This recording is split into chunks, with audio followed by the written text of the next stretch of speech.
Okay, so here's PC1 on the left, here's PC2 on the right.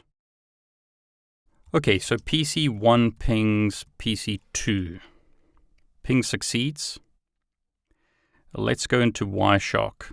So this is the connection from switch 1 to router 1, connection over here. Now in the display filter, I can type IP.source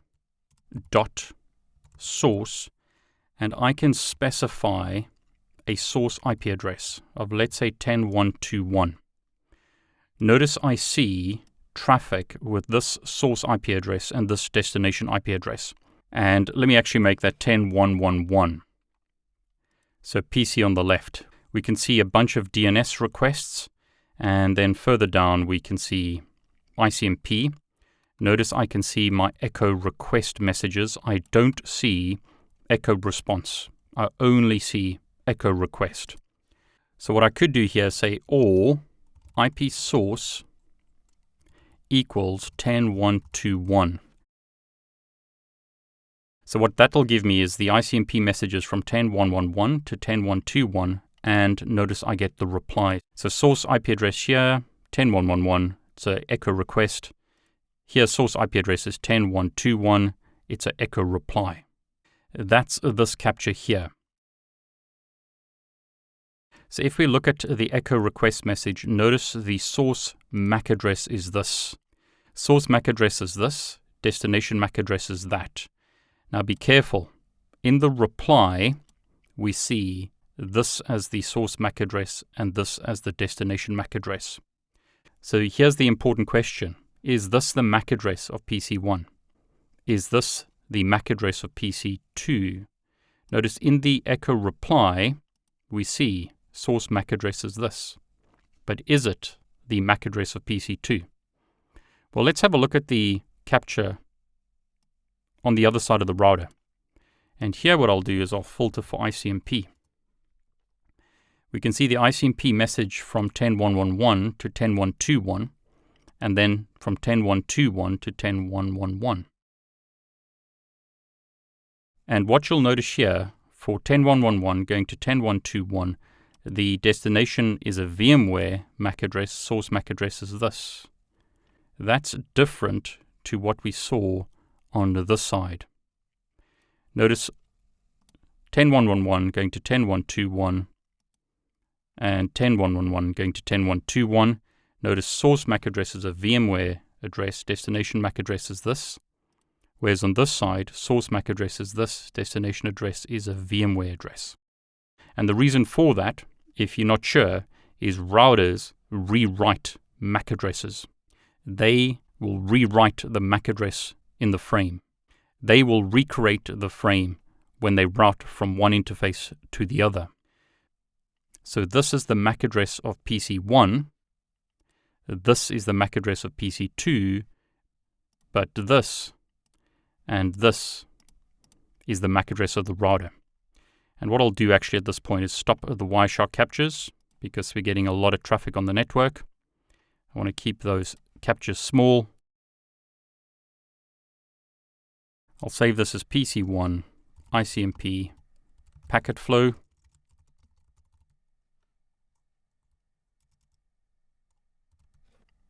And I'll do the same thing for PC2, but call this PC2 ICMP packet flow. So you can once again download these PCAP files and have a look yourself. Okay, so let's verify if what I'm saying is true. I'll open up a console to the router. So here's the Cisco router. Show IP interface brief. We can see the IP addresses of the router, but let's have a look at the MAC address on gigabit 00. So on this interface, MAC address of the router is this MAC address. And going back to our Wireshark capture, notice destination MAC address is this, which is the router's MAC address on gigabit 00. The PC on the left is sending the traffic to the router because it needs to route from one interface to the other. These two PCs are on different subnets. We can see that once again by using the command ipconfig. Notice IP address is this, subnet mask is this, default gateway is the router. On this side, ipconfig, IP address is this, subnet mask is this, default gateway is the router. So, different subnets, they send the traffic to the router to do the routing from one interface to the other. So the destination MAC address that PC1 is sending traffic to is the router.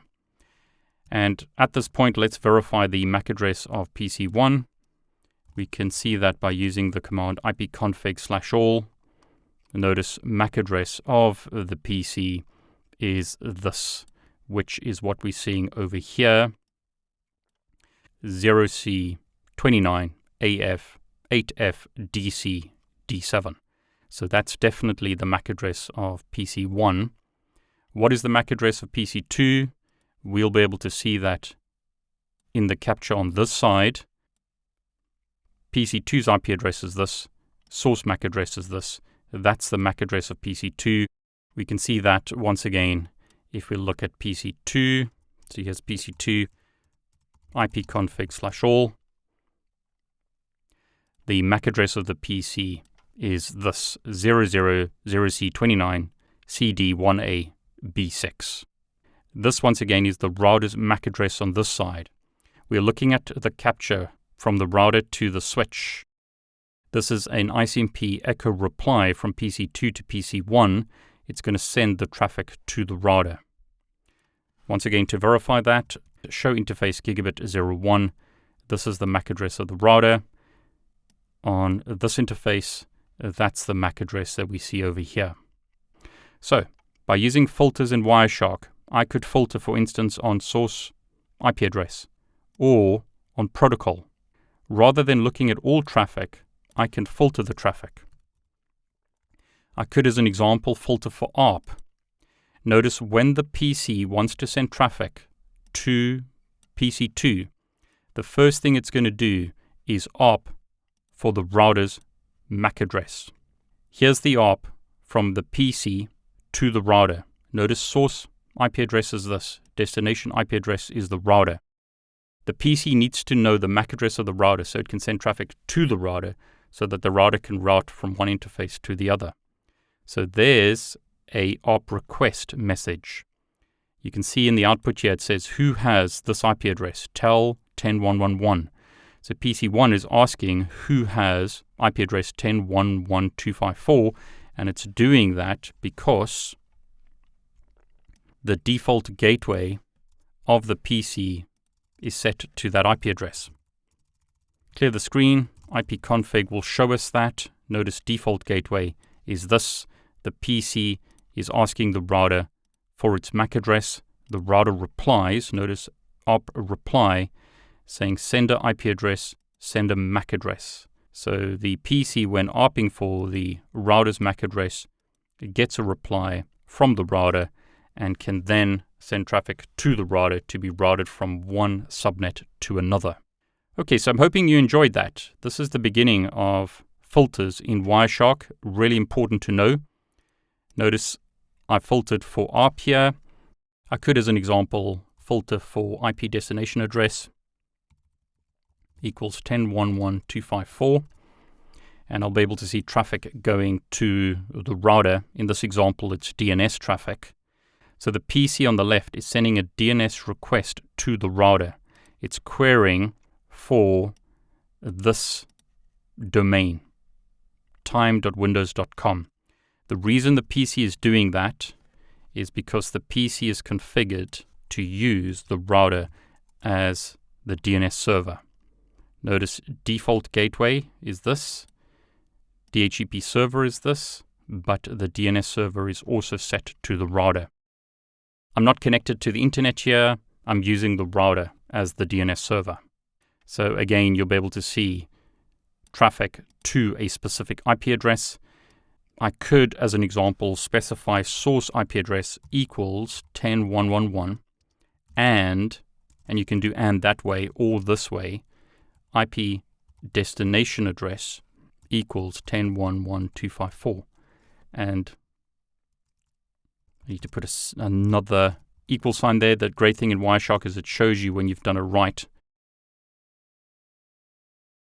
Notice that gives me something similar to what I saw previously. I'm getting DNS requests, so DNS query in this example, from the PC to the router. If I just wanted to filter for DNS, I could do that. And notice then I'll get responses if the router replied back to the DNS query.